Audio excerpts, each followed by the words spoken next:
రండి, బైబిల్ పఠనం నిమిత్తమై నిర్గమాకాండము 3వ అధ్యాయము. నిర్గమాకాండము 3వ అధ్యాయము మనము 3, 4, 5 వచనములను అందరము కలిసి చదువుకుందాం. 3, 4 అలాగనే 5 వచనాలు, 3, 4, 5 వచనములను మనమందరము కలిసి చదువుకునేటువంటి వారముగా ఉంటాం. నిర్గమాకాండము 3వ అధ్యాయము 3, 4, 5 వచనములను మనమందరము కలిసి చదువుకునేటువంటి వారముగా ఉంటాం. కలిసి చదువుకుందాం. అప్పుడు మోషే, ఆ పొద ఏల కాలిపోలేదు, నేను ఆ తట్టు వెళ్ళి ఈ గొప్ప వింత చూచెదననుకొనెను. దాన్ని చూచుటకు అతడు ఆ తట్టు వచ్చుట యెహోవా చూచెను. దేవుడు ఆ పొద నడుమ నుండి మోషే మోషే అని అతనిని పిలిచెను. అందుకతడు చిత్తము ప్రభువా అనెను. అందుకు ఆయన, దగ్గరకు రావద్దు, నీ పాదముల నుండి నీ చెప్పుల విడుము, నీవు నిలుచున్న స్థలము పరిశుద్ధ ప్రదేశము అనెను. ప్రభు యొక్క సహాయం కొరకై మనము ప్రార్థన చేసుకుందాం. మోకరించగలిగిన వారు మోకరించవలసిందిగా తెలియపరుస్తూ ఉన్నాం.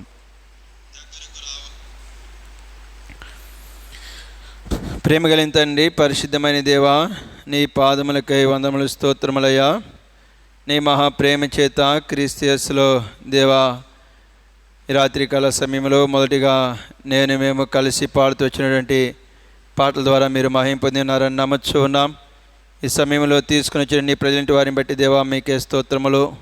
రావాల్సిన వారిని మీరు జ్ఞాపకం చేసుకొని త్వరపెట్టి నీ పాద సన్నిధికి దేవా వారిని తీసుకొని రమ్మని ప్రార్థిస్తూ ఉన్నాను.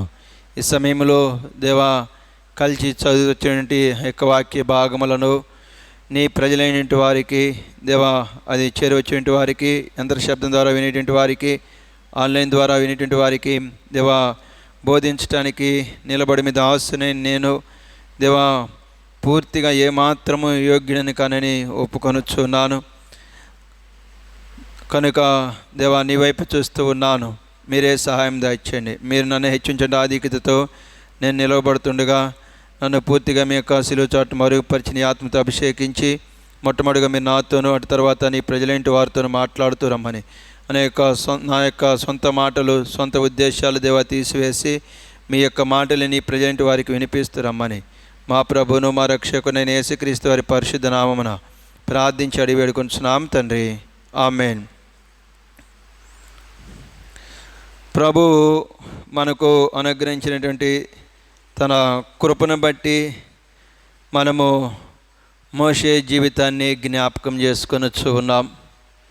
ఎందుకు మోషే జీవితాన్ని జ్ఞాపకం చేసుకొనొచ్చున్నామంటే, మోషే దేవుని ఇల్లంతటిలో ఒక ప్రభు అయిన యేసుక్రీస్తు వారు కాకుండా ప్రేమిటి వల్లరా నమ్మకమైనటువంటి వాడు మొట్టమొదటి వ్యక్తి. అలాగనే భూమి మీద ఉన్న వారందరిలో మిక్కిలి సాత్వికుడు. ఇది మాత్రమే కాదు, ప్రవక్తలలో మనము జ్ఞాపకం చేసుకున్నట్లయితే దేవుని ముఖాముఖిగా ప్రేమిటి వల్లరా ఎరిగినటువంటి ప్రవక్త, ఆయనతో మాట్లాడుతూ వచ్చినటువంటి ప్రవక్త. తర్వాత చనిపోయిన వ్యక్తులలో, అనగా శరీరంలో చనిపోయిన వ్యక్తులలో, వారి యొక్క శరీరము ఈ భూమిలో కలిసిపోయినటువంటి వ్యక్తులలో బైబిల్ గ్రంథంలో మోషే మాత్రమే దేవాతి దేవుడు శరీరధారిగా ఈ భూలోకములకు వచ్చినప్పుడు సర్వమానవాళి పాప పరిహార్థ నిమిత్తం ఆ కలవరి శిలువలో ఆయన చేయబోతున్న ఆ క్రైదనాన్ని గురించి, ఆ యొక్క బలిని గురించి యేసుక్రీస్తు వారితో సంభాషించటానికి ఏలియాతో పాటు ఈ భూలోకములకు వచ్చి యేసుక్రీస్తు వారితో మాట్లాడుతూ వచ్చినటువంటి గొప్ప వ్యక్తి. అబ్రహాము ఉన్నాడు, విశ్వాసులకు తండ్రి. అలాగనే విధేయుడకు పురుషుడు ఉన్నాడు ఇస్సాకు, పోరాడేటువంటి వాడు ఉన్నాడు ఇశ్రాయేలు. అయినను వారికి లేని గొప్ప ధన్యత దేవుడు మోషేకు మాత్రమనే అనుగ్రహించేటి వాడుగా ఉన్నాడు. ఎందుకు అలాంటి ఉన్నతమైన స్థితులలో మోషే జీవించేటి వాడుగా ఉన్నాడు అనేది ప్రిమిటి వల్ల మనం జ్ఞాపకం చేసుకుందాం. ఎందుకంటే మనము కూడా ఆ రీతిగా ఉండాలనేదే దేవుని యొక్క ఉద్దేశం, దేవుని యొక్క సంకల్పం. ఇందుకై మనం మోషే జీవితాన్ని జ్ఞాపకం చేసుకొని వచ్చాం. ఈ దినం కూడా మరొక పర్యాయం మోషే జీవితాన్ని జ్ఞాపకం చేసుకుందాం. మనము పోయిన వారం కాకుండా అంతకుముందు వారము యేసుక్రీస్తు అనగా యెహోవా దేవుడు మోషేకు ప్రత్యక్షమైనట్లు మనము జ్ఞాపకం చేసుకుందాం. దేవుడు ఎవరికి ప్రత్యక్షమవుతాడనేది కూడా మనము చూచేంటి వారముగా ఉందాం. క్లుప్తంగా దానికి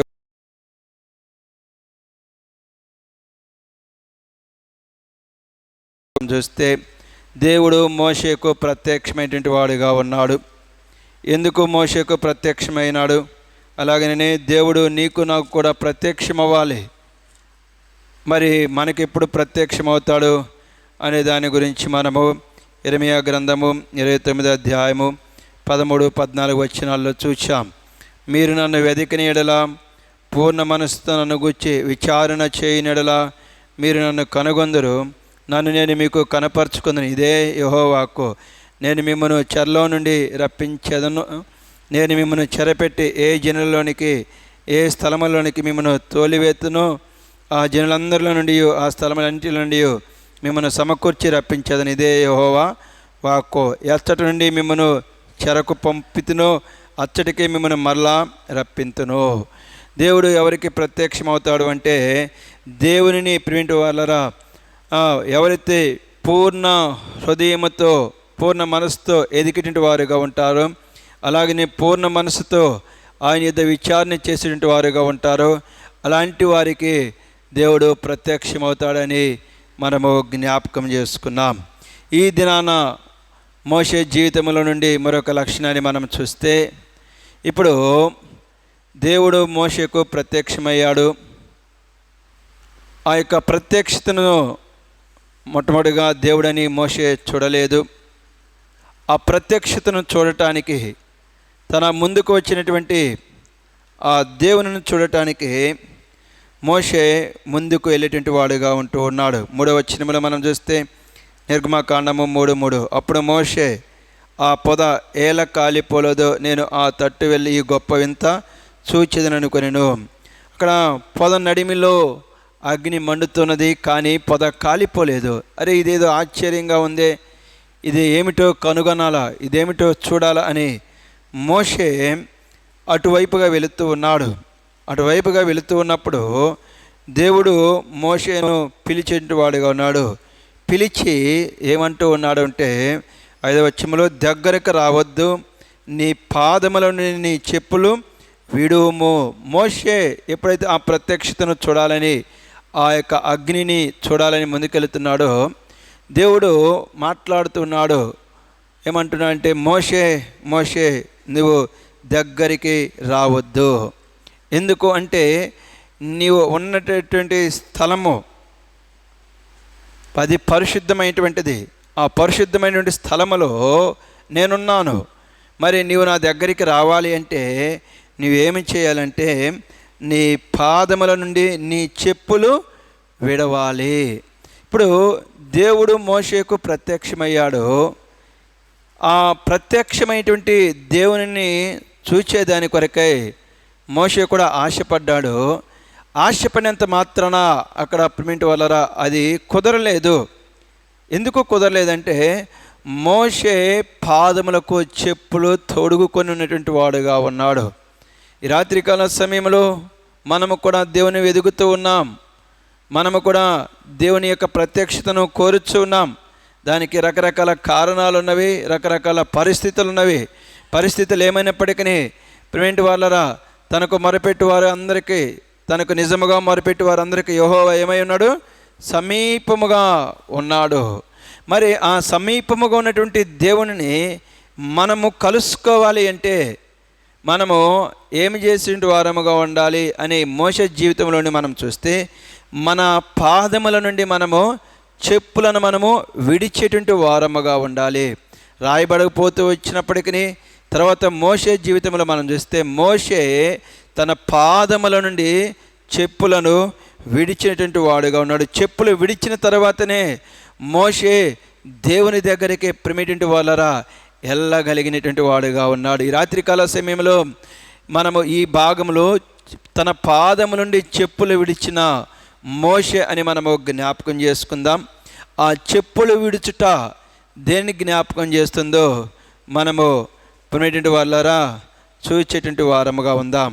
దీని కొరకై మనము జ్ఞాపకం చేసుకున్నట్లయితే మరలా మోషేతో పాటే దేవుడు ఇంకొక మనుషునితో తెలియపరిచాడు, నీ పాదము నుండి చెప్పులు విడువము అని. ఎవరితో? యెహోషువతో. యెహోషువ గ్రంథము 5వ అధ్యాయము 15వ వచనములో యెహోషువతో తెలియపరుస్తాడు, యెహోషువ నీ పాదముల నుండి చెప్పులు విడువము అని. అక్కడ కూడా యెహోషువ తన పాదముల నుండి చెప్పులను విడిచినట్లుగా మనము జ్ఞాపకం చేసుకోవచ్చు. ఎందుకంటే దానికి కూడా దేవుడు తెలియపరుస్తాడు. చూడండి, యెహోషువ గ్రంథము 5వ అధ్యాయము 15వ వచనం. యెహోషువ గ్రంథం 5:15. అందుకు యెహోవా సేనాధిపతి, నీవు నిలిచున్న ఈ స్థలము పరిశుద్ధమైనది, నీ పాదరక్షలను తీసివేయమని యెహోషువతో చెప్పగా యెహోషువ అలాగు చేసెను. ఇక్కడ యెహోవా సేనాధిపతి యెహోషువతో అంటుంది, యెహోషువ నీ పాదముల నుండి నీ యొక్క రక్షరేకులను లేకపోతే చెప్పులను తీసివే, ఎందుకంటే నీవు నిలిచున్న స్థలము పరిశుద్ధ స్థలము. దేవుని మనము కనుగొనాలి అంటే, దేవుని దగ్గరకు మనము వెళ్ళాలి అంటే ప్రియమైనటువంటి వారలారా, దీని ద్వారా మనకు ఏమి జ్ఞాపం చేయబడుతున్నది అంటే, మొట్టమొదటిగా మనము పరిశుద్ధులమై ఉండాలి, మనము పవిత్రులమై ఉండాలి. ఇది మనము జ్ఞాపకము చేసుకునే వారముగా ఉండాలి. ఈ లోకములో మనము ముందుకు వెళుతూ ఉన్నప్పుడు, ఈ లోకములో మనము సాగిపోతూ ఉన్నప్పుడు సామాన్యముగా చెప్పులు మనము వేసుకునేటువంటి వారముగా ఉంటాం. ఆ చెప్పులు వేసుకొని మనము మన అక్కల నిమిత్తం అవసరం నిమిత్తము గ్రామములో లేకపోతే ఆ యొక్క పట్టణాలలో తిరిగి వచ్చిన తర్వాత ఆ చెప్పులను మనము ఇంటిలోనికి తీసుకొని వెళ్ళాం. మనం ఏం చేస్తామంటే గుమ్మం బయటనే ఆ చెప్పులను విడిచిపెట్టే వారముగా ఉంటాం. ఎందుకంటే ఆ చెప్పులకు ఎంతో మాలిన్యము అంటుకునేటువంటిదిగా ఉంటుంది. ఆ మాలిన్యాన్ని మనము ఇంటిలోనికి తీసుకొని వెళితే దాని ద్వారా బ్యాక్టీరియా వస్తుంది, ఏదో ఒక అనారోగ్య సమస్యలు మనకి వచ్చేటువంటివిగా ఉంటాయి. అందుకే మనం ఏం చేస్తామంటే చెప్పులు మనము బయట విడిచిన తర్వాత కూడా మన కాళ్ళను మనము శుభ్రం చేసుకొని ఇంటిలోనికి వెళ్ళేటువంటి వారముగా ఉంటాం.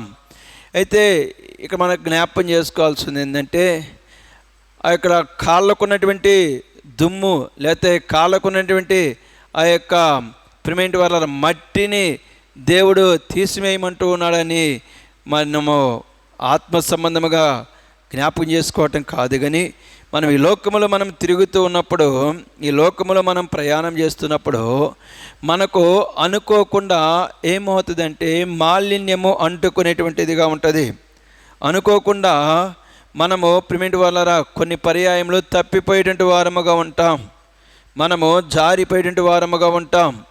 ఇక్కడ నేను మీకు జ్ఞాపకం చేసేటువంటిది ఏమిటి, దేవుడు మనకు జ్ఞాపకం చేసేటువంటిది ఏమిటంటే, మనము ఎప్పుడు ఏ క్షణాన మనము దేవుని దగ్గరికి రావాలి అని వెళ్ళాలని సిద్ధపడతామో ఆ సమయంలో మొట్టమొదటిగా మనం ఏం చేయాలంటే మనల్ని మనము పరిశుద్ధపరచుకునే వారముగా ఉండాలి, మనల్ని మనము పవిత్రపరచుకునే వారముగా ఉండాలి. నేను దేవుని దగ్గరికి వెళుతూ ఉన్నాను వాక్యం చదువుకోవటానికి, లేకపోతే ప్రార్థన చేసుకోవడానికి వెళుతూ ఉన్నాను, లేకపోతే వాక్యం వినటానికి నేను మందిర ఆవరణానికి వెళుతూ ఉన్నాను, నేను ఉండేటువంటి స్థలము లేకపోతే నేను వెతుకుతున్నటువంటి దేవుడు పరిశుద్ధుడు.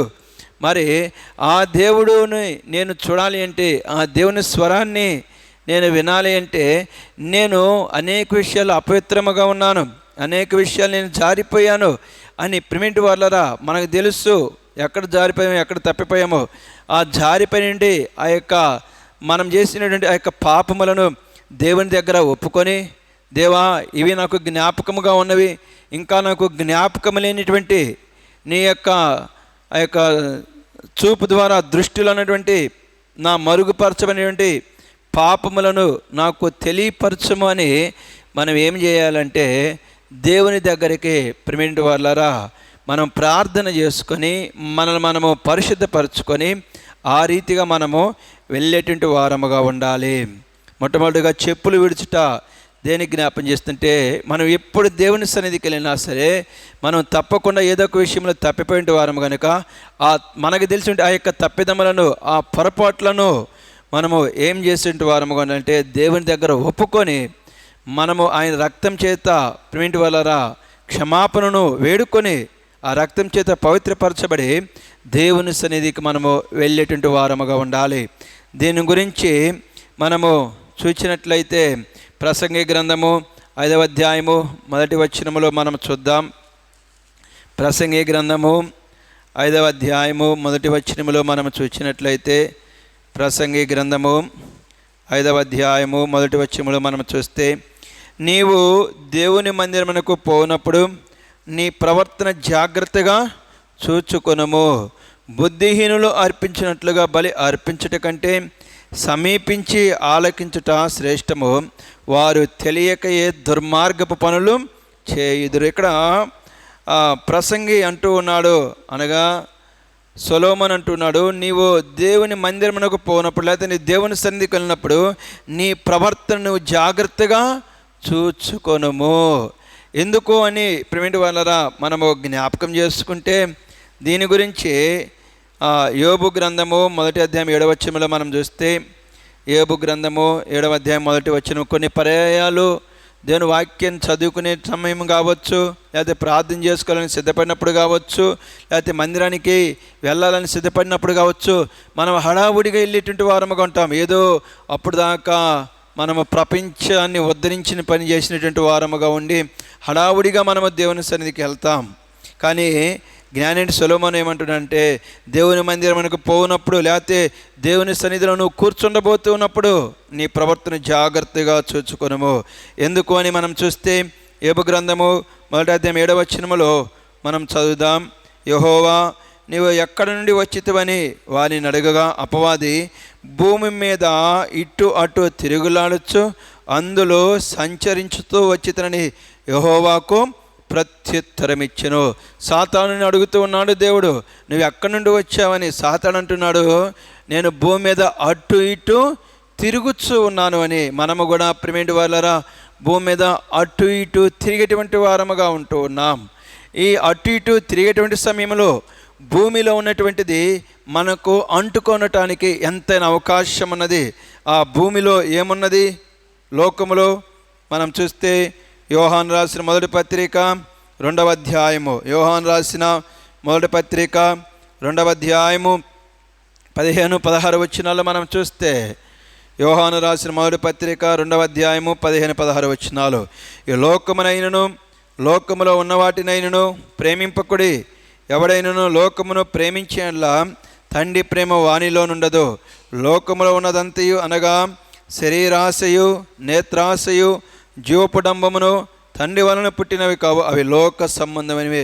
భూమిలో మనం అటు ఇటు తిరుగులాడేటప్పుడు భూమిలో ఉన్నటువంటి శరీరాశ, నేత్రాశ, జీవపుడంబము ప్రియమైనటువంటి వలన మనల్ని ఏదో ఒక సందర్భంలో ఏదో ఒక పరిస్థితిలో అంటుకునేటువంటిదిగా ఉంటుంది.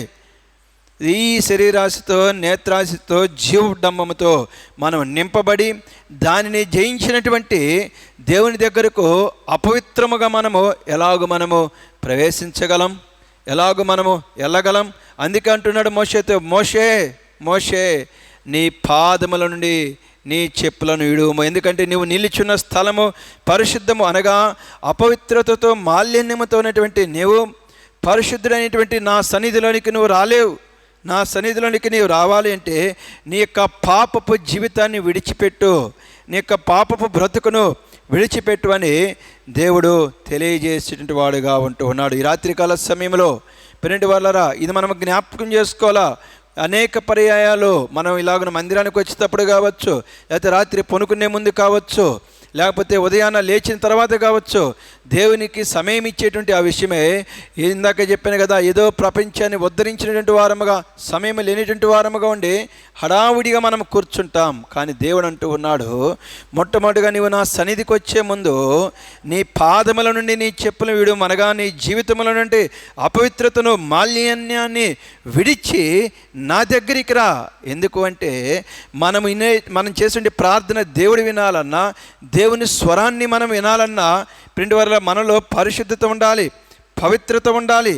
ఇది మనము జ్ఞాపకం చేసుకోవాలా. అనేక పర్యాయాలు దేవుని సన్నిధికి ప్రింట్ వల్ల మనం వచ్చినప్పుడు మన ప్రవర్తన విషయమై మనము జాగ్రత్త మనము కలిగి ఉండము. సామాన్యంగా అక్కడ జ్ఞాని సొలొమోను తెలియజేసినటువంటి ఆ మాటల్ని మనం చూసినట్లయితే దేవుని సన్నిధికి మనము ఎలాగూ వచ్చేటువంటి వారముగా ఉంటాము అంటే అక్కడ జ్ఞాని సొలొమోను తెలియపరుస్తున్నాడు. చూద్దాం. ప్రసంగి గ్రంథము 5వ అధ్యాయము 1వ వచనం. ప్రసంగి గ్రంథము 5వ అధ్యాయం 1వ వచనంలో మనం చూస్తే, నీవు దేవుని మందిరమునకు పోవునప్పుడు నీ ప్రవర్తన జాగ్రత్తగా చూచుకొనుము. బుద్ధిహీనులు అర్పించినట్లుగా బలి అర్పించుట కంటే సమీపించి ఆలకించుట శ్రేష్టము. వారు తెలియకే దుర్మార్గపు పనులు చేయుదురు. నీవు దేవుని సన్నిధి అనాలోచనగా పలుకుటకు నీ హృదయమును త్వరపడనీయక నీ నోటిని కాచుకొమ్ము. దేవుడు ఆకాశమందున్నాడు, నువ్వు భూమి మీద ఉన్నావు, కావున నీ మాటలు కొద్దిగా ఉండవలెను. విస్తారమైన పని పాటలను స్వప్నములు పుట్టును, పెక్కు మాటలు పలుకువాడు బుద్ధిహీనుడు. అనేక పర్యాయాలు ప్రింట్ వల్ల మనం దేవుని సన్నిధికి వచ్చిన తర్వాత ఇక్కడ జ్ఞాపకం చేసినటువంటి మాట మనం జ్ఞాపకం చేసుకుంటే మౌనంగా ఉండం, అనగా దేవుని యొక్క స్వరాన్ని, వాక్యాన్ని మనము వినము, ఏదేదో మనం చేసేటువంటి వారముగా ఉంటాం. ఇంకా ఇక్కడ రాయబడుతూ వచ్చినటువంటి మాటలు మనం జ్ఞాపకం చేసుకుంటే దేవుని యొక్క మాటలు వినకుండా మనం ముచ్చట్లు పెట్టుకునేటువంటి వారముగా ఉంటాం. అలాగన ముచ్చట్లు పెట్టుకునేటువంటి వారు ఎవరయ్యా అంటే బుద్ధిహీనుడు అని ప్రిమింటి వాళ్ళరా ఇక్కడ బైబిల్ గ్రంథం తెలియజేసేటువంటిదిగా ఉంటూ ఉన్నది. ఈ బుద్ధిహీనుడు ఏం చేసేటువంటి వాడుగా ఉంటాడు అని మనము చూచినట్లయితే రండి, సామెతల గ్రంథము 14వ అధ్యాయం 8వ వచనం. సామెతల గ్రంథము 14వ అధ్యాయము 8వ వచనంలో చూస్తే, దేవుని సన్నిధిలో ప్రిమిటివ్ భయభక్తులతో ఉండకుండా మాటలకు సమయం ఇచ్చేటువంటి వాడు బుద్ధిహీనుడు. ఆ బుద్ధిహీనుడు ఏం చేసేటువంటి వాడుగా ఉంటాడు అని మనము చూచినట్లయితే రండి, సామెతల గ్రంథము 14వ అధ్యాయము 8వ వచనం. సామెతల గ్రంథము 14వ అధ్యాయము 8వ వచనం. తన ప్రవర్తన కనిపెట్టి ఉండుట వివేకుల జ్ఞానములకు లక్షణము, మోసకృత్యములే బుద్ధిహీనులు కనుపరచు మూఢత. దేవుని సన్నిధిలో భయభక్తులతో కూర్చొని దేవుని యొక్క స్వరాన్ని వినకుండా మనము ముచ్చట్లు పెట్టుకొని ఎప్పుడైతే ఉంటామో మనం బుద్ధిహీనులము. ఈ బుద్ధిహీనులు అని వారిని గురించి ఎలాగ మాట్లాడుతూ ఉన్నాము అంటే వారు ఏం చేస్తారంటే మోసకృత్యములు చేసేటి వారుగా ఉంటారు, మోసములు చేసేటి వారుగా ఉంటారు. నేను మోసములను చేయొచ్చా, నేను ఇతరులను మోసం చేయవచ్చా, అది నాకు తగునా అని వారు ఏమి ఆలోచించరు. ఎందుకంటే దేవుని యొక్క స్వరాన్ని వారు విన్నట్లయితే మోసం చేయకూడనటువంటిది వారికి తెలిసిద్ది. కానీ వారు దేవుని యొక్క స్వరాన్ని వినకుండా వారి ఇష్టానుసారముగా వారు ప్రవర్తించే వారుగా ఇతరులతో మాటలు పెట్టుకుంటూ వారు ఉంటారు. ఇలాంటి వారు ఏం చేసే వారు అంటే ఇతరులను మోసపరిచే వారు ఉంటారు. అది భర్త కావచ్చు, భార్య కావచ్చు, అన్న కావచ్చు, అక్క కావచ్చు, తల్లిదండ్రులు కావచ్చు, ఎవరైనా కావచ్చు, వారిని మోసపరిచేటువంటి వారుగా ఉంటారు. తర్వాత మనం ఇక్కడ చూసినట్లయితే సామెతల గ్రంథము 15వ అధ్యాయము 14వ వచనం. సామెతల గ్రంథము 15వ అధ్యాయం 14వ వచనం. బుద్ధిహీనుని యొక్క మరొక లక్ష్యం మనం చూస్తే, బుద్ధిమంతుని మనస్సు జ్ఞానము వెదకును, బుద్ధిహీనులు మూఢత్వము భుజించెదరు. మూఢత్వం అనే దగ్గర మనము వెళ్తే అవివేకము, అజ్ఞానము, తెలివి తక్కువతనము అని పెరిగిన వాళ్ళు దాన్ని అర్థం వచ్చేటువంటి. కొన్ని పర్యాయాలు మనము కుటుంబములలో సమస్యలు తెచ్చుకోవడానికి కారణం ఏంటంటే భర్తతో ఎలాగో ఉండాలో, భార్యతో ఎలాగో ఉండాలో, అనగా ఒక భర్తగా ఎలాగో జీవించాలో, ఒక భార్యగా ఎలాగో జీవించాలో, ఒక కుమారుడిగా, ఒక కుమార్తెగా తన పరిధి ఏమిటో, తన యొక్క నడవడిక ఏమిటో చాలామంది ఎరుగక ప్రిమిటెంట్ వాళ్ళ ఏం చేస్తున్నారంటే కుటుంబంలో వారు మూఢత్వాన్ని కనపరిచిన వారుగా ఉంటున్నారు, అవివేకాన్ని కనపరిచిన వారుగా ఉంటున్నారు. ఎప్పుడైతే మనము అవివేకాన్ని మూఢత్వాన్ని కనపరుస్తున్నామో దాని ద్వారా కుటుంబములలో అనేకమైన సమస్యలు, కుటుంబంలో అనేకమైన ప్రేంటి వల్లరా ఆ యొక్క ఇబ్బందులు మనం చూస్తూ ఉన్నాం. అప్పుడప్పుడు అంటాం, మరి తల్లి అనుకున్నావా లేకపోతే భార్య అనుకున్నావా? ఇంకా భార్యని దగ్గర లోకపు మాటలు అంటారు. ఏమంటారు? తల్లి అనుకున్నావా, పిల్లం అనుకున్నావా, అక్క అనుకున్నావా, ఏమనుకున్నావు? నువ్వు మాట్లాడే మాట ఏమిటి? నువ్వు ప్రవర్తించే ప్రవర్తన ఏమిటి? ఇలాగున్నా ప్రింటి వాళ్ళు అప్పుడప్పుడు మనల గురించి లోకములో పలికేటువంటి వారుగా ఉంటారు. అలాగనే ఆడవారి విషయమే కూడా ఎవరితో మాట్లాడుతున్నావు? తండ్రితో మాట్లాడిన మాటలు అవేనా, లేకపోతే అత్తతో మాట్లాడిన మాటలు అవేనా, లేకపోతే మామతో మాట్లాడిన మాటలు అవేనా అని, లేకపోతే పెద్దవారి విషయమే కూడా కోడలతో మాట్లాడిన మాటలు అవేనా, కూతురితో మాట్లాడిన మాటలు అవేనా అని మనం అప్పుడప్పుడు ప్రింటి వాళ్ళరా ఇతరులు మనకు గడ్డి పెట్టేటువంటి ఆ పరిస్థితులు మనము వింటాం. ఎందుకు అంటే మనము అవివేకంతో మూఢత్వముతో మనము అక్కడ ప్రదర్శిస్తూ ఉన్నాం. ఎందుకు ఆ మూఢత్వము అవివేకమయ్యా మన జీవితంలో అంటే మనము ఎలాగ ఉండాలో మనకు తెలియట్లా. ఎందుకు మనకు తెలియట్లేదంటే దాన్ని తెలియపరిచేటువంటి దేవుని సన్నిధిలోనికి మనం వచ్చిన తర్వాత ఆయన మాటలు మనం వినేదాని కొరకై, ఆయన యొక్క మాటల మీద మనసు పెట్టేదాని కొరకై, మనకు సంబంధమైనటువంటి మనకు అవసరమైనటువంటి వాటి మీద ప్రేమిటి వల్ల మనం మనసు పెట్టి మనం ఏమవుతూ ఉన్నాము అంటే మనము బుద్ధిహీనులం అవుతూ ఉన్నాం. దాని ద్వారా మోసం చేస్తూ ఉన్నాం. దాని ద్వారా అవివేకంతో అజ్ఞానంతో మనము జీవిస్తూ ఉన్నాం, మూఢత్వంతో. దీనిని బట్టి కుటుంబంలో కలవరాలు, దీన్ని బట్టి కుటుంబంలో ప్రేమిటి వాళ్ళరా ఇరుకు ఇబ్బందులు వచ్చేటువంటివిగా ఉంటున్నవి. ఇప్పుడు మోషేను దేవుడు తన పాదముల నుండి చెప్పులో విడవమంటూ ఉన్నాడంటే మోషే ముందు జీవితాల్లో ప్రేమిటి వాళ్ళరా బుద్ధిహీనుడిగా ఉండకూడదు, అతడు మోసం చేసేటువంటి వాడుగా ఉండకూడదు, అలాగే అజ్ఞానంతో మోషే ప్రదర్శించకూడదు. వాస్తవం జ్ఞాపం చేసుకుంటే ప్రేమిటి వారులారా శరీర సంబంధంగా ఆలోచిస్తే ఆ ఐగుప్తుని చంపిన సమయంలో మోషే మోసాన్ని కనపరిచేటువంటి వాడుగా ఉన్నాడు. ఒక మాటలో చెప్పాలంటే ఉప్పు తిన్న ఇంటికే ప్రేమిటి కన్నం వేసినటువంటి వాడుగా ఉన్నాడు. అప్పుడు దాకా ఎవరి దగ్గర బ్రతికాడు, ఎవరి దగ్గర అతడు ప్రేమిటి వల్ల పోషింపబడ్డాడంటే ఐగుప్తుడు ఫరో ఇంటిలో పోషింపబడ్డాడు. కానీ ఆ ఫరోనే ఒక రకం చెప్పాలంటే ఐగుప్తులనే మోషే ఏం చేశాడంటే మోసం చేసేటువంటి వాడిగా ఉన్నాడు. అజ్ఞానముగా అవివేకముగా మోషే ప్రవర్తించాడు. ఇక ముందు అలాగ ప్రవర్తించకూడదు. మోషే అక్కడ అజ్ఞానంగా ప్రేమిటి వల్ల అవివేకంతో ప్రవర్తించినాడు కనుకనే, మోసయుక్తంగా జీవించినాడు కనుకనే తన యొక్క కుటుంబ సభ్యులకు, తల్లిదండ్రులకు, కన్నటువంటి తల్లిదండ్రులకు బాధను కలుగు చేశాడు. అలాగనే పెంచినటువంటి తల్లికి, పెంపకంగా ఉన్నటువంటి తల్లికి కూడా బాధని కలుగు చేసేటువంటి వాడుగా ఉన్నాడు. ఆ యొక్క ఫరో ఇంటి వారందరికీ కూడా మోషే బాధను కలుగు చేశాడు. ఇక మోషే అలాగున ఉండకూడదు. ఇతరులకు ఏమాత్రమును ఏ దుఃఖాన్ని, ఏ వేదనను మోషే కలుగు చేయకూడదు. మరి కలుగు చేయకుండా ఉండాలి అంటే తనలో ఉన్నటువంటి ఆ అజ్ఞానాన్ని, తన నుండి మూఢత్వాన్ని, తన నుండి బుద్ధిహీనతను, మోసపు కృత్యములను విడిచిపెట్టాలి. అందుకే దేవుడు అంటున్నాడు, మోషే నీ పాదముల నుండి నీ చెప్పులో విడువము.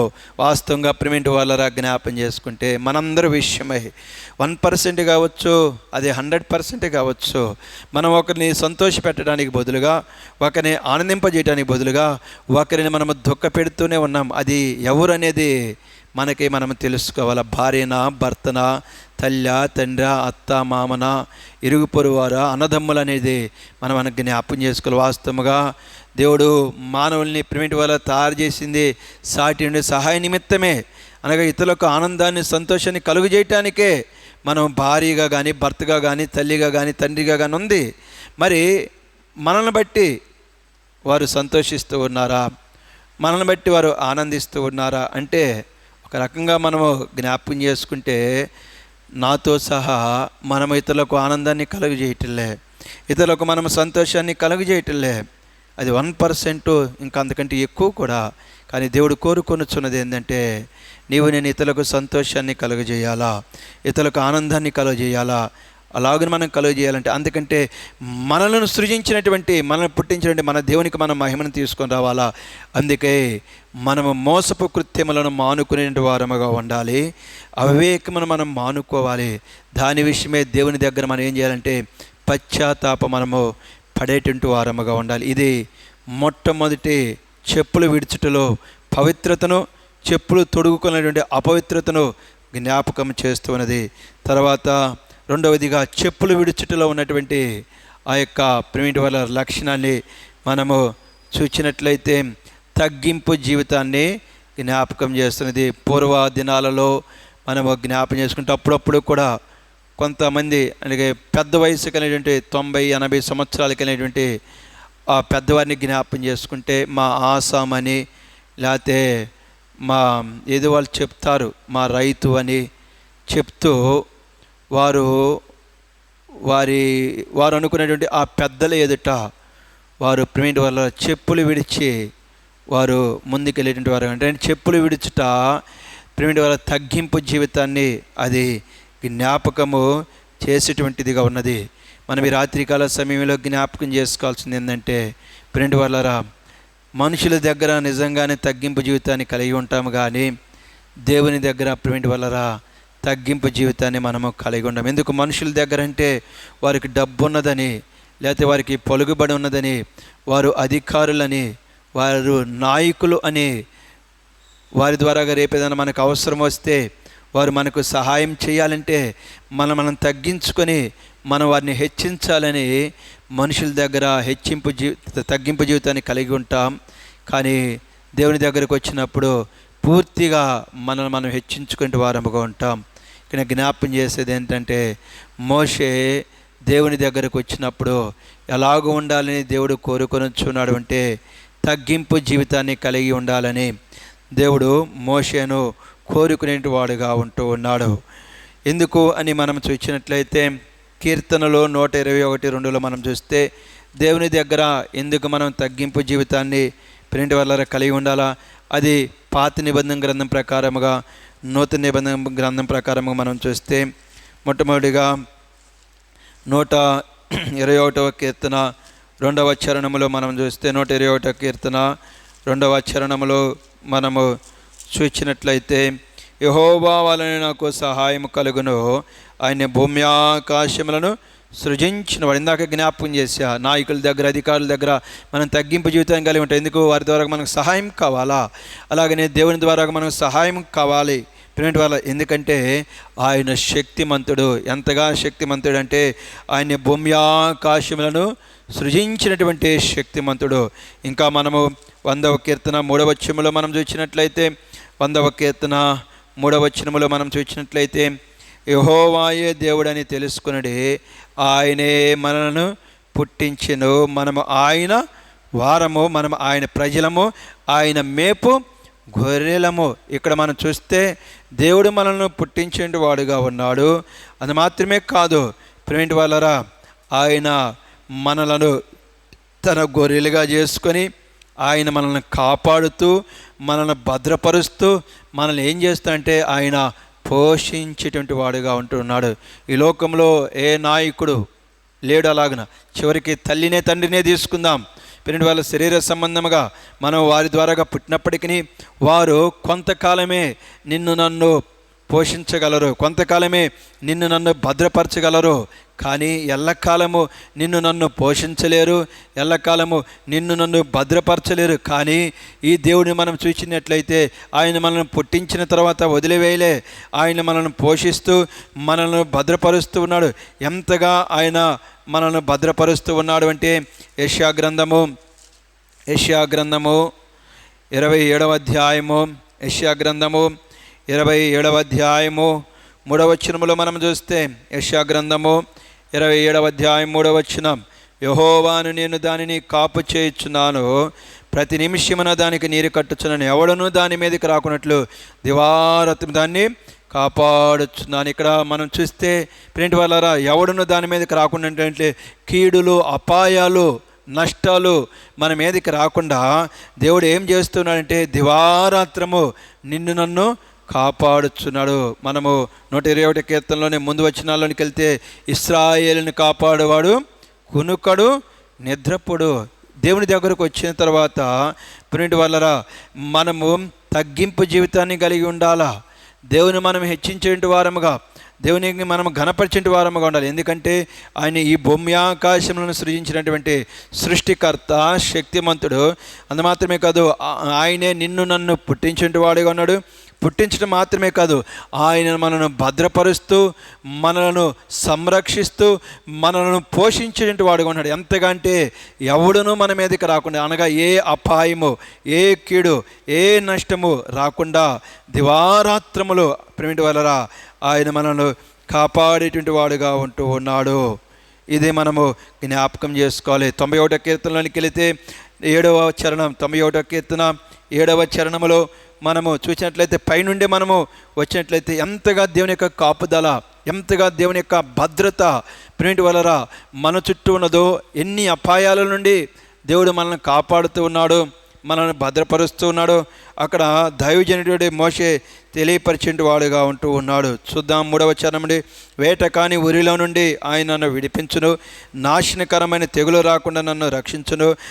తర్వాత మనము చూస్తే రాత్రివేళ 5వ చరణం. రాత్రివేళ కలుగు భయమునకైనను, పగటి వేళ ఎగురు బాణమునకైనను, చీకటిలో సంచరించు తెగులనకైనను, మధ్యాహ్నమందు పాడుచి రోగమునకైనను నీవు భయపడకుందువు. నీ ప్రక్కను 1000 మంది పడినను, నీ కుడి ప్రక్కను 10,000 మంది కూలిన అపాయము నీ వద్దకు రాదు. చూడండి, తర్వాత 10వ చరణంలో, నీకు అపాయమేమీ రాదు, నీ ఏ తెగులు నీ గుడారమును సమీపించదు. దేవుడు ఎంతగా మనల్ని భద్రపరుస్తూ ఉన్నాడు, ఎంతగా ప్రేమిటి వల్ల మనల్ని ఆయన కాపాడుతున్నాడు. వాస్తవం జ్ఞాపకం చేసుకుంటే ఈ అపాయాలు, ఈ యొక్క బాధలు, ఈ యొక్క వేదనలు ప్రేమిటి వల్ల నిన్ను నన్ను చుట్టుముట్టినవి, కానీ నీకు నాకు మరణం రాలే. లేకపోతే నీ నా శరీరంలో ప్రేమిటి వల్లరా ఒక అవయవాన్ని మనము కోల్పోలే. ఎంతోమందిని మనం చూస్తే చనిపోయిన వారుగా ఉన్నారు. ఎంతోమందిని మనం చూస్తే ప్రేమిటి వల్ల ఎన్నో వారి శరీరంలో అవయవాలను కోల్పోయిన వారుగా ఉన్నారు. సమయంలో అలాగని నేను వాళ్ళని తక్కువ చేయట్లేదు, వాళ్ళని పాపి అని కూడా నేను అనట్లే. ప్రేమిటి వల్లరా హోసన్నా మినిస్ట్రీస్లో ఉన్నటువంటి దైవజనులో ఒకరు ఫ్రెడీ ఫాల్ గారు, ఆయనకు యాక్సిడెంట్ అయ్యి ఒక కాలు తీసేశారు. వాస్తవం జ్ఞాపం చేసుకుంటే హోసన్నా మినిస్ట్రీస్లో దైవజనులు అంటే పెళ్ళే చేసుకోరు. పెళ్ళి చేసుకోకుండా ఇప్పుడు ఆయన 65 సంవత్సరాల వయసులో ఉన్నాడు అనుకుంటాను. ఎంతో నమ్మకముగా దేవుని సేవ చేస్తున్నట్టు ఆ దైవజనునికే కాలు తీసే పరిస్థితి వచ్చింది. ఆయనతో మనం పోల్చుకుంటే ఎంత మాత్రపు మనము ఏ పరిశుద్ధత ఆయనతో పోల్చుకుంటే మనకు ఆయన కంటే ఎక్కువ. అయితే దేవుడు మనల్ని ఎంతగా భద్రపరుస్తూ ఉన్నాడో, దేవుడు ఎంతగా మనల్ని కాపాడుతున్నాడో ఈ రాత్రికాల సమయంలో మనము జ్ఞాపకం చేసుకోవాలా. దేవుని దగ్గరకు మనం వచ్చినప్పుడు, లేకపోతే దేవుని దగ్గరకు ప్రాముఖ్యంగా మన భాగాన్ని జ్ఞాపకం చేసుకుంటే, దేవుని దగ్గరకు మనం వెళ్ళాలి అంటే జ్ఞాపకం చేసుకోండి, దేవుడు మనతో కలిసి నడవాలి అంటే మనం పూర్తిగా తగ్గించుకునే వారముగా ఉండాలి. మనము పూర్తిగా దేవుని ఏం చేయాలంటే సంపూర్ణముగా హెచ్చించే వారముగా ఉండాలి. దీని విషయమై బాప్తిస్మిచ్చి యోహాను అంటాడు, ఏమంటాడు? ఆయన హెచ్చవలసి ఉన్నది, నేను తగ్గవలసింది. ఎంతకంటే ఆయన చెప్పులు వారైన నిప్పుటకు నేను పాత్రుడను కాను. ప్రేమిటి వల్లరా ఆ దినాలలో ఎవరన్నా బంధువులు మంచి స్థితి కలిగినటువంటి వారు వారి ఇంటికి అతిథిగా వచ్చినప్పుడు వాళ్ళు ఏం చేయాలంటే ఆ బంధువు యొక్క లేకపోతే ఆ గొప్పవారి యొక్క పాదములను కడగాలి. అది వారికి సిగ్గుగా లేకపోతే చిన్నతనముగా ఉంటే వాళ్ళు ఒక పనివారిని పెట్టుకొని ఆ పనివాని చేత జ్ఞాపకం చేసుకోండి ఆ కాళ్ళు కడిగించాలి. అక్కడ బాప్తిస్మిచ్చు యోహాను మాట్లాడిన మాట మనం చూస్తే, అయ్యా ఆయన కాళ్ళు కడగటానికి ఆ బానిసలాగా కూడా పనివాడు కూడా జీతగాడిలాగా కూడా నేను పనికిరాను అని యేసుక్రీస్తు వారితో ఆయన సంభాషిస్తూ యేసుక్రీస్తు వారిని గురించి ఆయన పలుకుతున్న ఆ మాటను రెండు వల్ల మనము జ్ఞాపకం చేసుకోవాలి. బాప్తిస్మిచ్చు యోహాను గురించి స్వయం యేసుక్రీస్తు వారి పలికిన మాట ఏమిటి చూడండి. మత్తయి సువార్త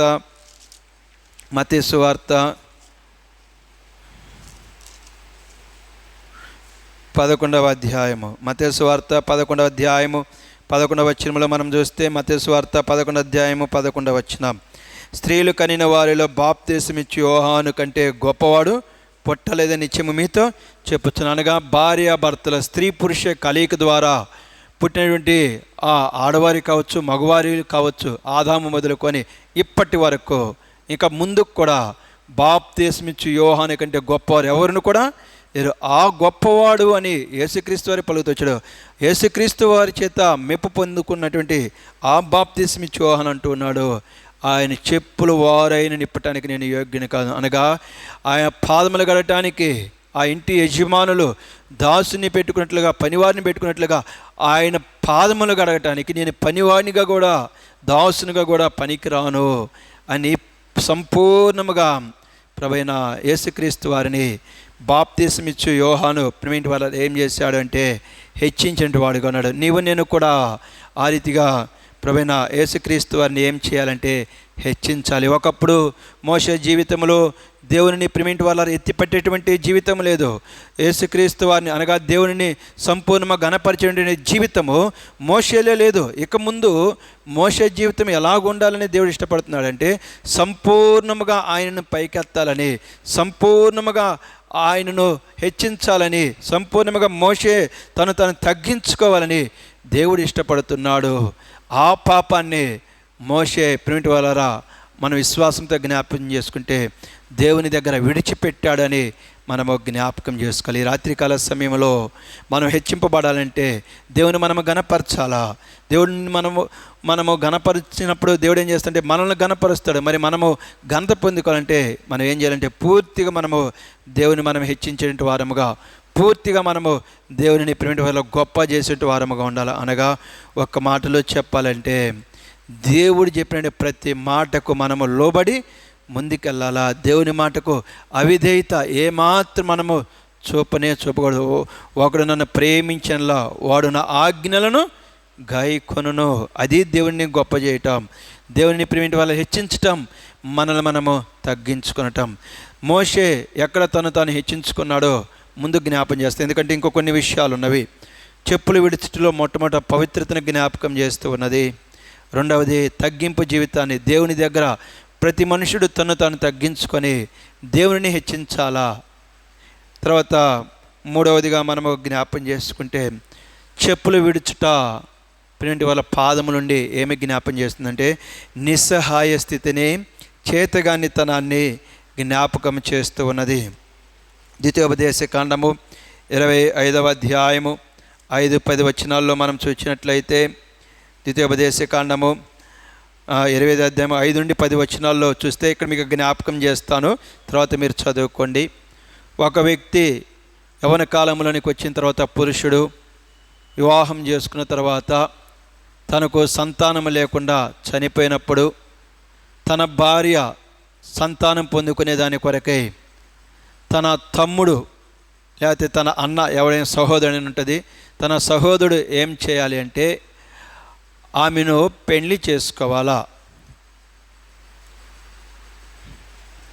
ఆమెను పెళ్లి చేసుకోవాలి. అలాగున తన సహోదరుడు ఆమెను పెళ్లి చేసుకోకపోతే ఆ సమయంలో ఆ స్త్రీ ఏమి చేయాలి అంటే, ఎవరైతే నేను నా సహోదరునికి ప్రతిగా ఆ బంధుధర్మము జరిగించనని పలుకుతాడో అలాంటి వాని ఎదుట ఆ స్త్రీ తన చెప్పును ఓడదీసి వాని ముఖం ఎదుట ఉమ్మి వేయాలా.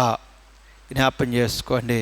అంటే బంధకాలలో, వేదనలో ఉన్నటువంటి ఒక స్త్రీని, విధవరాలుని సంతోషకరమైనటువంటి, ఆనందకరమైనటువంటి జీవితంలోనికి తీసుకొని రావటానికి, నేను నిస్సహాయుడును, నాకు శక్తి లేదు, నాకు బలము లేదు అని ప్రేమిటి వాళ్ళరా ఆ చెప్పు విడుచుటను అక్కడ జ్ఞాపకము చేసేటువంటిదిగా ఉన్నది. అంటే చెప్పు విడుచుట నిస్సహాయ స్థితిని, చేతగానితనాన్ని జ్ఞాపకము చేసేటువంటిదిగా ఉన్నది.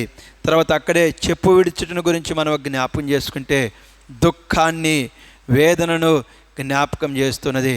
ఇప్పుడు ఆ సందర్భంలోనే జ్ఞాపకం చేసుకుంటే బంధుధర్మం జరగపోయినటువంటి ఆ కారణాన్ని బట్టి ఆ స్త్రీ ఏం పలుకుతూ ఉన్నది, నాకు వృద్ధాప్యంలో ఎవరు పోషణగా ఉంటారు, అలాగనే చనిపోయినటువంటి నా యొక్క పెనిమిటి పేరు ఈ భూమి మీద నిలిపేదాని కొరకై ఎవరునూ సహాయం చేయటం లేదు. అలాగే వృద్ధాప్యంలో నన్ను ఆదరించేటువంటి వారు లేరు, వృద్ధాప్యంలో నన్ను పోషించేటువంటి వారు లేరు. అయ్యో, ఇది ఎంత దుఃఖకరమో, ఎంత బాధాకరమో.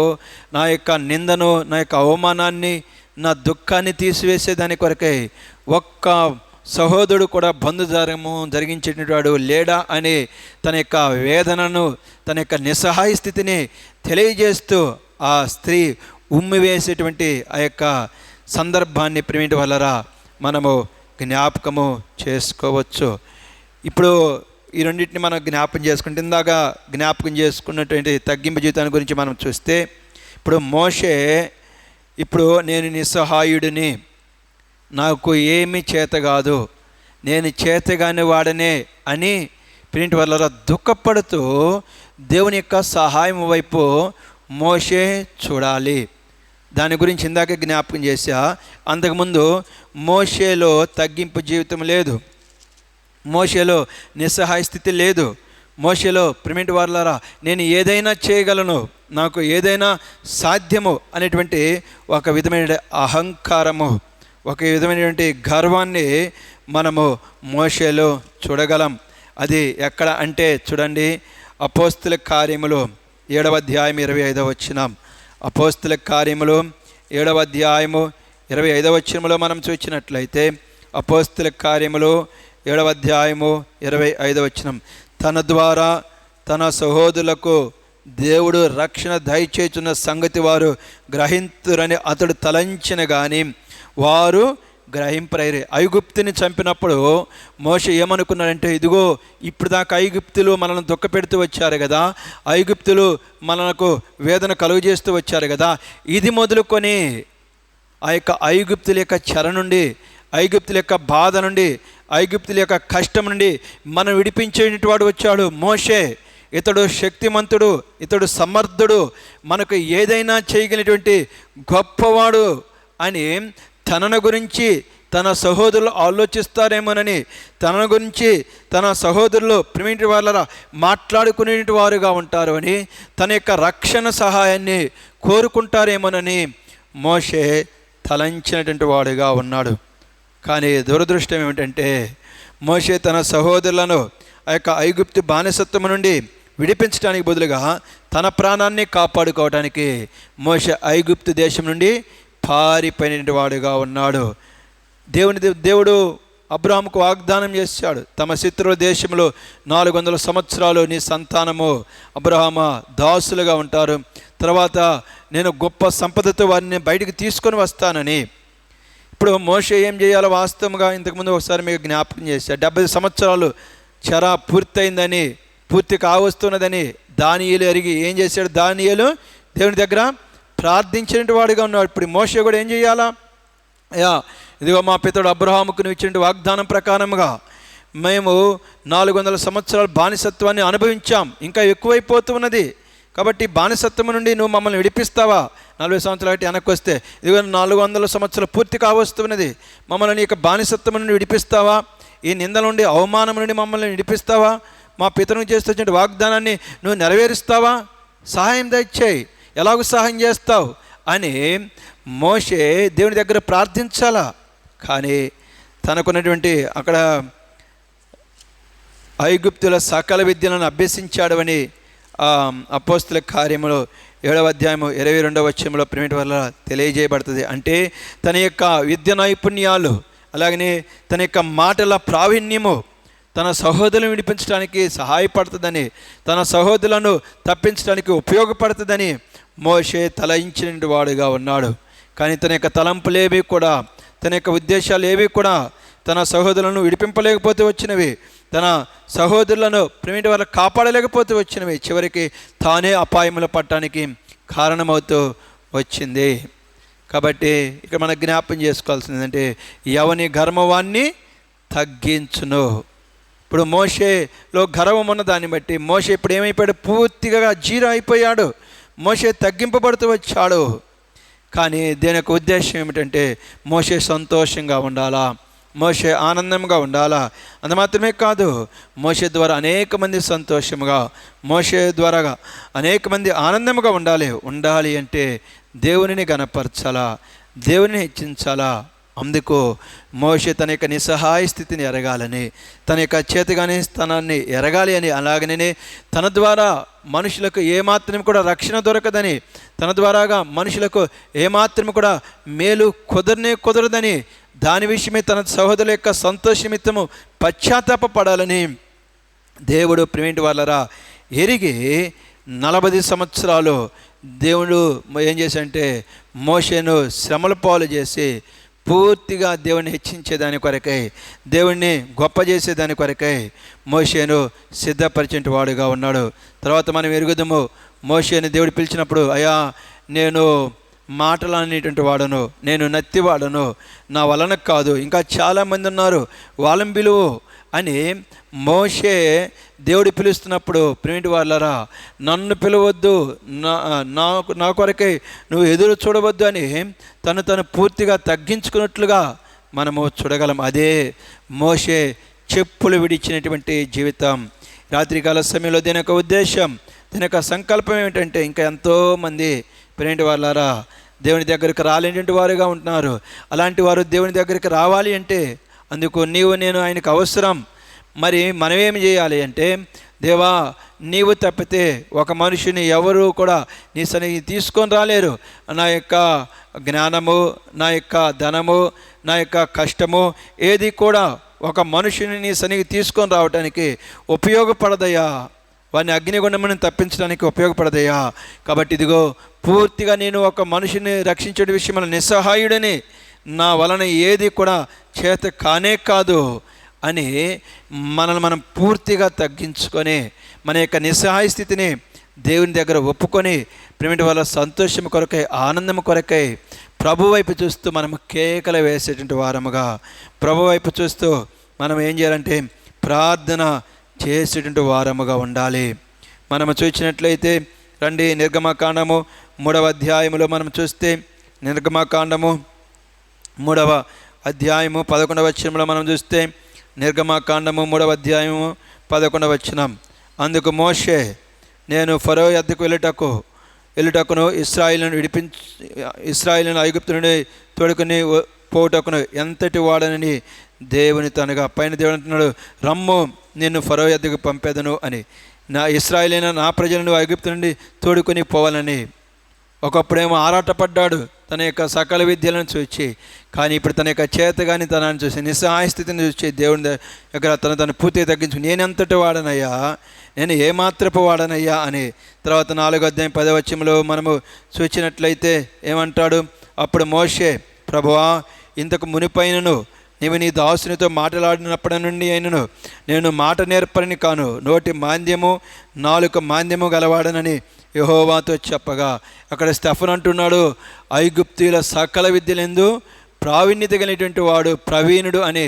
అలాగనే ప్రేమిటి వాళ్ళరా అక్కడ ఆ మాట మరలా చూద్దాం.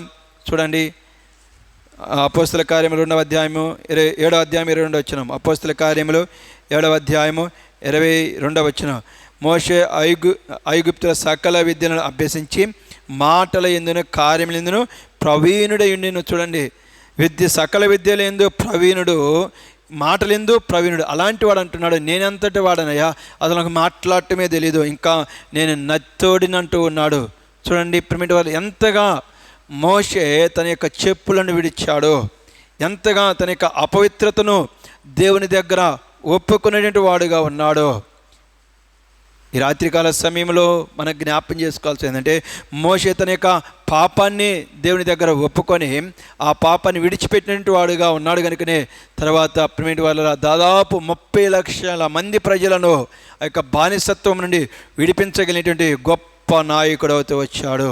నీవు నేను కూడా అనేక మందిని ప్రిమిటి వాళ్ళ వారి యొక్క అపవిత్రత నుండి, మాలిన్యం నుండి దేవుని దగ్గరకు తీసుకుని రావాలని, అందుకై నీవు నేను ఆయనకు ఉపయోగపడాలని ఆయన ఇష్టపడుతున్నాడు. దాని కొరకై మనం ఏం చేయాలంటే మన యొక్క అపవిత్రతను విడిచిపెట్టాలా, మన యొక్క పాదముల నుండి చెప్పులను మనము విడిచిపెట్టే వారముగా ఉండాలి.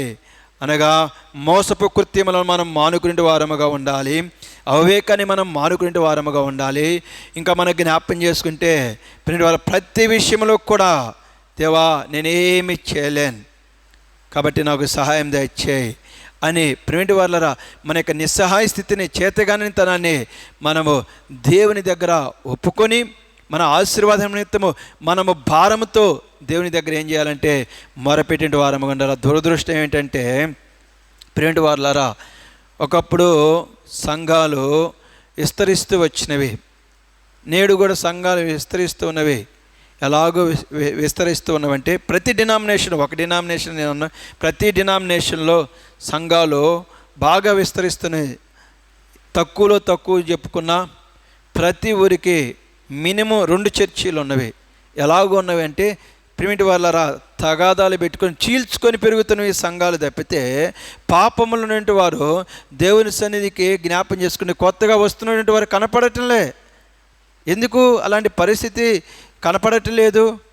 సంఘాలు అయితే ఎక్కువైపోతూ ఉన్నవి, కానీ నూతన ఆత్మలు ఎందుకు దేవుని సన్నిధిలోకి రావట్లేదంటే ఎక్కడికక్కడికి హెచ్చింపు జీవితం, ఎక్కడికక్కడికి ప్రిమిటి వాళ్ళ ఘనపరుచుకునేటువంటి జీవితం తప్పితే, మనల్ని మనము పూర్తిగా దేవుని దగ్గర తగ్గించుకొని పూర్తిగా ఆయన యొక్క చిత్తానుసారముగా, ఆయన యొక్క మాట ప్రకారముగా ప్రిమిటి వాళ్ళ లోబడే మనస్తత్వము లేకనే ఇప్పుడు ప్రారంభంలో మనం చూస్తే మార్టిన్ లూథర్ ప్రిమిటి వాళ్ళరా ఆయన, కొంతమంది వాళ్ళు ఏమంటారంటే ఆర్సీఎం వాళ్ళు మార్టిన్ లూథర్ సంఘాన్ని చీల్చాడు అని. మార్టిన్ లూథర్ సంఘాన్ని ప్రిమిటి వాళ్ళరా ఎలాగో చీల్చాడంటే అపవిత్రత నుండి పవిత్రతలోనికి తీసుకొచ్చాడు, అలాగూ చీల్చాడు. మాలిన్యము నుండి ప్రిమిటి వాళ్ళరా ఆ యొక్క నీతిలోనికి మార్టిన్ లూథర్ చీల్చినటువంటి వాడుగా ఉన్నాడు. కానీ అపవిత్రత నుండి ఇంకా అపవిత్రతలోనికి, మాలిన్యము నుండి ఇంకా మాలిన్యంలోనికి మార్టిన్ లూథర్ తీసుకుని వెళ్ళలే. కానీ నేడు మనం ఏం చేస్తూ ఉన్నాం అంటే ప్రిమిటి వాళ్ళరా అక్రమం నుండి ఇంకా అక్రమంలోనికి, అపవిత్రత నుండి ఇంకా అపవిత్రతలోనికి తీసుకునే దాని కొరకే సంఘాలు చీలుస్తున్నాము. కానీ పాపము నుండి పరిశుద్ధతలోనికి, అక్రమం నుండి న్యాయములోనికి మనము సంఘాన్ని ప్రిమిటి వాళ్ళ ప్రత్యేకపరచటలే. మార్టిన్ లూథర్ సంఘాన్ని ప్రత్యేకపరిచాడు. వాళ్ళు అంటారు తెలియక పాపం చీల్చాడని. ఆయన చీల్చలే, పవిత్రపరిచాడు, ప్రత్యేకపరిచేటి వాడిగా ఉన్నాడు. తర్వాత మన దినాల్లో మనం చెప్పుకునేటువంటి కూడా చూస్తే దైవజనులు భక్సింగ్ గారు అయినను సరే ప్రిమిటి వాళ్ళరా కొంతమంది చెప్పుకుంటారు, వాళ్ళు ఏమంటారంటే భక్సింగ్ గారు కూడా సంఘాన్ని చీల్చాడు అని బ్రదర్ అన్న వాళ్ళు చెప్పుకుంటారు ముఖ్యంగా. కానీ మా దైవజనులు భక్సింగ్ గారు కూడా ఏం చేసినాడంటే ప్రిమిటి వాళ్ళ ప్రత్యేకపరిచిన వాడుగా ఉన్నాడు.